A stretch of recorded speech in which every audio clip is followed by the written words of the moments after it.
Hi, this is Donniel Hartman and Yossi Klein Halevi from the Shalom Hartman Institute. And this is our podcast, For Heaven's Sake, the special edition, Israel at War. And today is day 95. Yossi, I was wondering when we could stop counting. We're now starting stage 3, whether we announce it or not. I know for me, when we talked about stage 3 of the war, I felt that that was the stage that I could start worrying less, or maybe start worrying about other things. But things would start being calmer, safer. We still have this chaos going on in the north that we don't sort of know what to do with, and it's just there. But at least stage 3 was supposed to be some stability, entering a different level of fighting. And then today, it's announced that today was one of the bloodiest days of the war. 9 soldiers were killed. And the rumor mill says that we don't have the full count yet because families haven't been informed. And I know you're going today to the funeral of a son-in-law of a family member. And so we're in this emotional roller coaster like we've been. But I thought we were getting a little safer. But this war is a tough one. It's a tough one. But at the same time, with all these multiple fronts and emotional transitions that are expected of us, you and I, Yossi, we decided to talk about a new front that we can't ignore, a new critical front threatening Israel. It's not from the north, it's not Iran, it's not from the south, it's not the Houthis. It's actually from the west. It's the front in The Hague, in which Israel is now being brought up on trial, accused of genocide. And that accusation and the consequence of that trial could have tremendous significance for the future well-being of Israel. And so while we're in stage 3 and chaos, there's another front we have to talk about. How does this trial in The Hague, this accusation of genocide, meet you, Yossi, as an Israeli? What does it mean, this new front? Because I imagine in your life you would have never imagined that Israel was going to be brought on trial. That some crazy people want to accuse us of genocide. Okay, we could call it genocide, anti-Semitism, done. But in The Hague, there's a normalization of this. Right. Right. How do you feel about it, Yossi? Yeah, it was relatively easy to dismiss the accusations of genocide, but now the very fact that we're in The Hague and facing those charges means that to some extent we've already lost. Even if we manage to somehow extricate ourselves from this, the accusation itself will linger. And so the way that this hits Israelis is, first of all, on the level of emotional overload.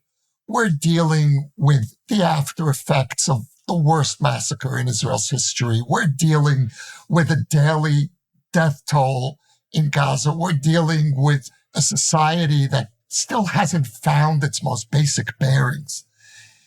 And to find ourselves on trial and on an accusation that we know we're fighting a war against a genocidal enemy.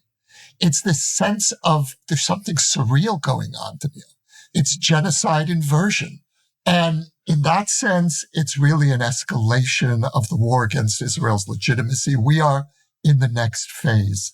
And maybe, in some sense, the inevitable phase, because once you start laying the groundwork, once you have the accusation of genocide being amplified on campuses around the world, on the streets, there's something that feels almost inevitable about now we find ourselves on trial in The Hague. And the only response that I think is worthy of this is contempt, beyond outrage. Simply contempt for those who would put Israel on trial for defending ourselves against a genocidal regime. So is there any basis whatsoever, Yossi? Is it just contempt? And you're right. That's the discussion in Israel. We don't want to take it seriously. We basically say it's anti-Semitic, it's contempt, it's baseless, how dare you, it's chutzpah, and then we shut down. But is there anything, you and I both understand Zionism as the willingness of the Jewish people to be a state, a nation amongst nations. and to be judged, to be part of a community, to be part of a world conversation. We welcome the conversation, the criticism. Israel signed on to this charter, opening and exposing ourselves, yes, that we too, if we violate these standards, we are open to, we want to be brought on trial. So we said we will defend ourselves. So it's like there's an ambivalence here. On the one hand, I want to be judged by the world. I welcome it. I think, by the way, it's for the better of Israel. I think that when you open yourselves up to external judgment and criticism, it's a protection, it's a check and balance against self-righteousness and moral justification of your own failures. Because listen, I'm beyond judgment. And by the way, I think that's one of the basic challenges that anybody who has a veto in the Security Council faces. We spoke about that they get to determine not just what they could do, they get to determine what's good. And so on the one hand, I welcome this. But at the other hand, I don't trust them. Like if I felt, we're going to get a real fair hearing. And in a moment, we'll talk about the details of the accusation. But if I was going to get a fair hearing by people who really understood and were committed to justice, that would be one thing. So I want to be judged by a world, but I don't trust the world. So I'm stuck in this limbo, Yossi. I don't know what to do. I can't shut down because it's against everything that is a core of my Jewishness, a core of my Zionism. I want to be a nation amongst the nations. I don't want to live in my own private ghetto in which the world is irrelevant. I want to be part of that conversation. And at the same time, I don't trust them. So part of the ambivalence, the confusion, the emotional complexity is that I can't just shut down. I have to look at this seriously, but it's a very strange place because I'm not sure that everybody who's judging us is judging us fairly. And so it puts us in a very difficult place. So I have no ambivalence about critiquing this as a lynch mob. And it's interesting you're bringing up the pre-state Zionist longing for the Jewish people to be accepted among the nations. This is an inversion, if we're speaking about inversion, of those Zionist aspirations. This is the opposite of what the Zionists hoped for. This is singling out the Jewish state for a degree of treatment that is just beyond the pale. Donniel, I'm ready and to some extent would welcome a serious conversation about whether we are fighting a just war justly. I think that that's important for our souls. And when I hear you speak, that's what I respond to. We need to be accountable for our actions within the context of the world's recognition that we have no choice but to fight against Hamas. But that's not what's being played out in The Hague. And there's something about bringing up the charge of genocide, which is the ultimate charge, that damns you even if you manage to prove that you're not guilty of it. That charge is now going to follow us into the future in the same way that when we were accused of apartheid, there's an expression in Hebrew, go prove you don't have a sister. And I won't elaborate what the context there is, but go prove you're not an apartheid state. We already lost as soon as we were accused of apartheid. And the same is true for genocide, except even more so. This, for me, is the ultimate accusation. And we are going to find ourselves facing the burden of proof on us. We have to prove it. I want to do something that's not going to make me popular. I might have a desire, but I clearly don't seem to have a behavior pattern which to pursue popularity. But I want to talk for a moment about this accusation of genocide. And I want to take it seriously. And I think we have to, because I think there are two consequences, Yossi. I think one of them is what you said. This is now going to be part of the categories associated with Zionism. It broke the apartheid. Now, okay, of course, Zionism is apartheid. Zionism is colonialism. Like there's certain things when you get used to saying them, the mere fact that they're said often enough becomes a reality. Zionism, at least you could speak about genocide. But let's look for a moment at where does this come from? Because while South Africa and other accusations could be completely unfounded, there's a serious court of law which is going to be standing and asking what's going on here. And the crime of genocide is very, very hard to prove. I don't know if it was ever proven in the past, but I want to read the definition of the Convention on the Prevention and Punishment of the Crime of Genocide, Article 2, very briefly. It says as follows: in the present convention, genocide means any of the following acts committed with intent to destroy, in whole or in part, a national, ethnical, racial, or religious group as such. The intent to destroy them in whole or in part by doing one of the following things. And there's 5 categories. 1, killing members of the group.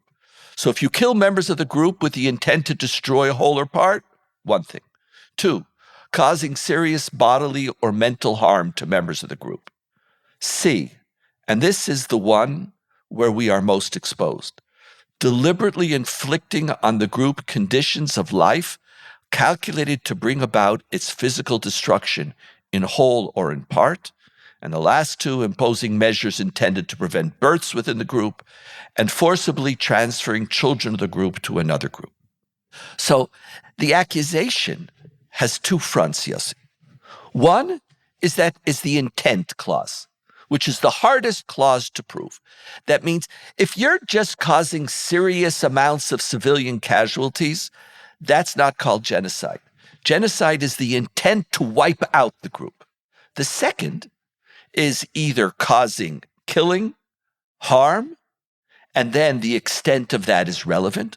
But the third, the C, was the creating conditions where they can't basically function as a society. Now, the 2 criteria on which we're going to be judged is A, the massive destruction in Gaza, inflicting on the group conditions of life calculated to bring about its physical destruction. And the second one is the issue of intent. Now, on the issue of the damage in Gaza, everybody knows objectively, northern Gaza is no longer inhabitable. Central Gaza, half uninhabitable. The amount of physical destruction, at least on the surface, if you just look how much was destroyed, there is a question. What is our core defense, Yossi? Our defense relates to what you said at the beginning, intent. Our intent in bombing Gaza was not to destroy Palestinian society. Our intent in bombing Gaza was to destroy Hamas, was to destroy evil. We have no intent to destroy. We have no desire to wipe out. Our challenge is, how do I fight a just war under the conditions in which a 400-kilometer area populated by 2 million people has been turned into a military installation? So if we say that was our intent, it is very difficult to find us guilty of genocide.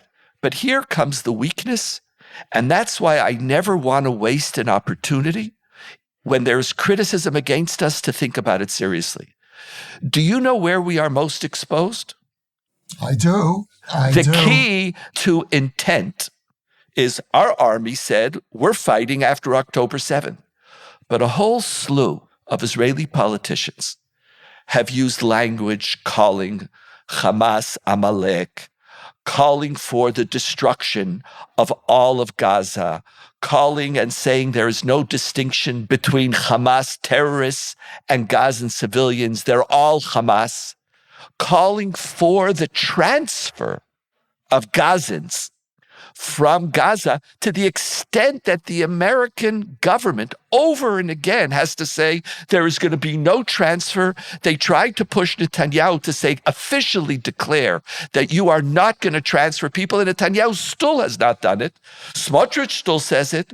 Other people speak about it. So when we come along and say our intent is just simply to destroy the terrorists, the language of many of our politicians is exposing us and endangering us.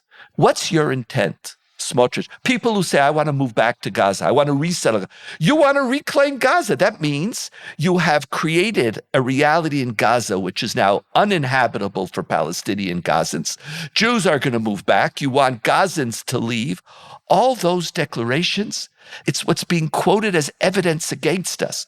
Right. And so here, shut up. I can't scream loud enough. It's like, we are fighting. We're trying to stay united as a people. We're trying to defend our inalienable right to be. And what are you talking about? What war in Gaza are you fighting? Are you fighting a war of self-defense? This is the challenge. Fair enough. And this is really exactly what the consequences are of empowering the far right.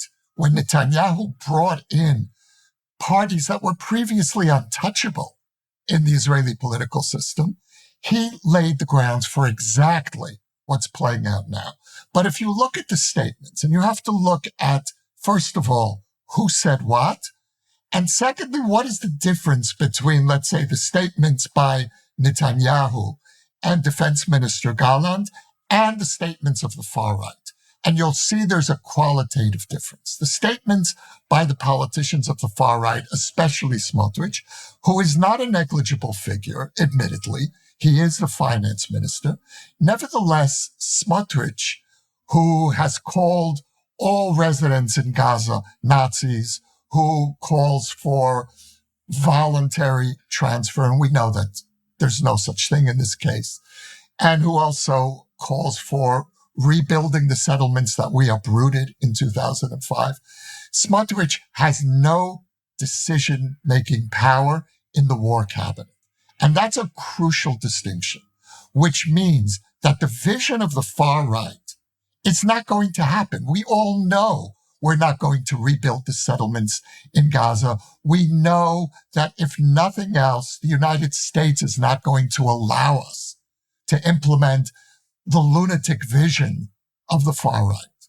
And so the most serious statements, it seems to me, that we're up against in The Hague are quotes from Gallant and Netanyahu. Now, far be it from me to defend Netanyahu, but in this particular case, when he used the word Amalek, he did not mean Amalek as all Palestinians. He meant Hamas was Amalek. Now, Amalek is a very complicated metaphor in the Jewish mindset. Amalek really stands for evil. Amalek is the ultimate distillation of evil. But Amalek doesn't mean a whole, in this case, certainly not in Netanyahu's vocabulary. Amalek does not mean a whole people. It means the organization, the regime that we're up against. Now, I would not use that loaded language. I think it was a problem to begin with. But we have to be very clear about what he meant and didn't mean. Now, the other quote that's problematic comes from Gallant. And Gallant, right after October 7th, said we're up against animals. We're fighting animals. Now, here again, did Gallant mean ordinary Palestinians? We know he meant Hamas.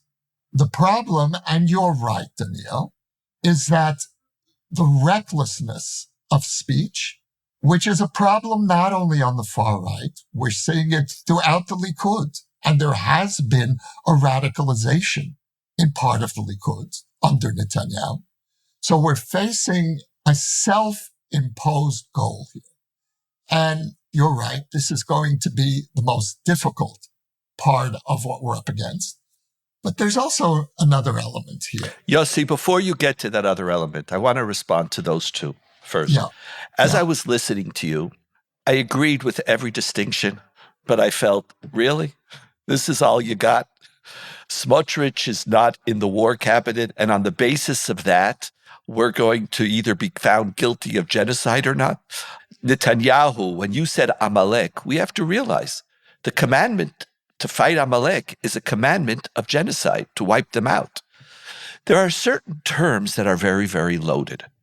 Now, I think a distinction that I find meaningful is something that is said on October 8th, October 10th, October 25th, November 2nd, when you are still emotionally defined by the experience of October 7th. And then I said this to somebody, and I know it doesn't apply to politicians, but it applies to colleagues. I said, I think everybody has to have an amnesty for anything they said over the last 3 months. You're in such an we are so emotionally confused, and it's just such a difficult time. But politicians never get that amnesty. So part of our challenge is that there are real serious categories in our tradition which shape a conversation. And to defend ourselves on these fine distinctions is very difficult, what I find completely unexcusable. And I know that if we take more seriously this accusation, we could improve. If we don't, we're going to continue to do the same thing. You yourself said, of course we know that we're not going to settle back in Gaza. Everybody knows. America wouldn't even allow us. Look at the argument. I know you, Yossi. You would never want to resettle. What does America allowing us or not allowing us have anything to do with the conversation? What is it that we want to be? What is it that we want to do? Smotrich says something. Why doesn't our prime minister get up and say, stop it? Why isn't there a public conversation which says, of course we don't want to. Of course they're not animals. We have to stop the language of October 8th. We are now in the middle of January. We're on day 95 of the war. We're now in stage 3. Stage 3 is not just shifting the way we fight. It also has to be a shift in the way we talk. The world is now talking to us, Yossi, and putting a mirror up and saying, there is something wrong going on. Now, I know a lot of that is crap, and I know a lot of that is completely biased, and I know a lot of it is anti-Semitic, and I know and you know that we're not committing genocide, and that we have no such intent. But if we don't have that intent, we have to talk differently. And if we don't talk differently, then go be surprised when someone looks at you and says, what has Zionism and Israel become? We have to take responsibility, Yossi. We don't get a get out of jail card based on we know that we weren't going to do that. The world looks at you, ministers in your government, fire them. Fire them from your government. So Netanyahu says, I can't fire them because my coalition will fall. For what reason are you leading this people? So with all the Hague and all the genocide, really the vulgarity of it, there is something that we have to look at now and to recognize that with all the criticism being flawed, there is something that people are pointing to that we have to start repairing, and we have to start repairing it now. Donniel, that is for the morning after the war, when we go back in the streets and finish the incomplete job of bringing the Netanyahu government down. At this moment, we are facing multiple assaults. We don't have the space. We don't have the energy. And frankly, I don't think we have the responsibility to take accusations of genocide against us seriously when we're facing this kind of threat. No, Yossi, I'm not there. I'm not there. You see, Yossi, you could not be there, but guess who is there? Israel is now in The Hague. They're there. You might not be there, but you don't get to determine on your own where we are all the time. Sometimes one of the challenges, it comes from another place completely. I remember someone once came to Heschel and said, I can't pray right now. The Spirit's not moving me. So you know what Heschel said to them? I think it's time that you move your spirit.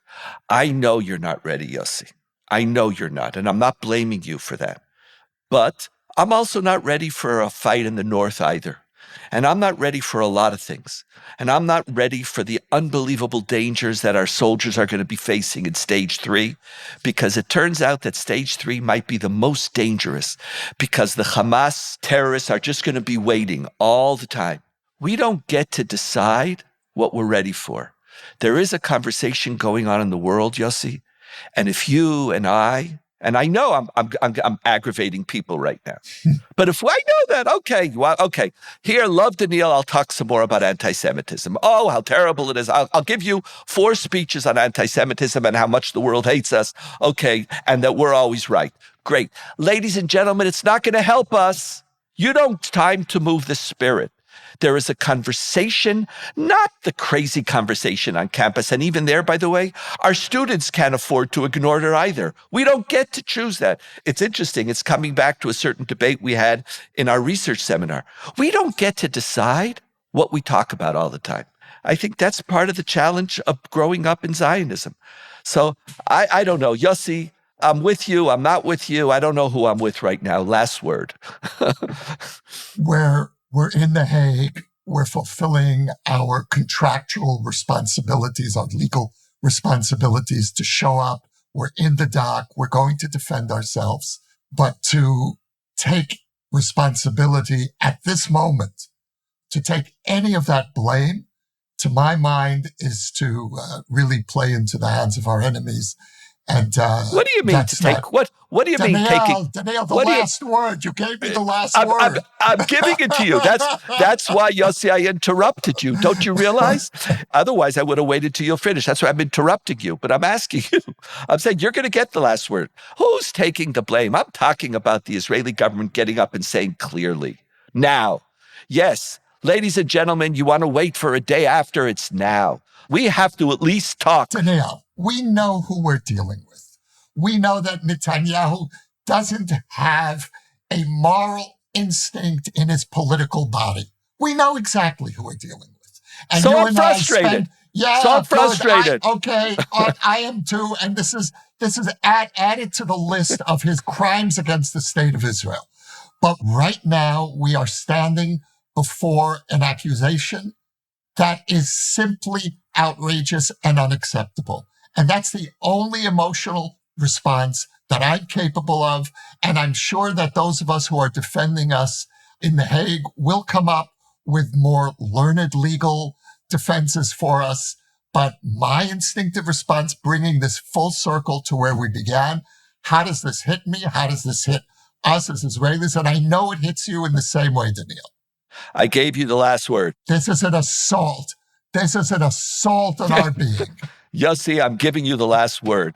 I'm just telling you, I'm also not with you. I don't know where I am. No, Donniel, that does not qualify technically, legally as the last word.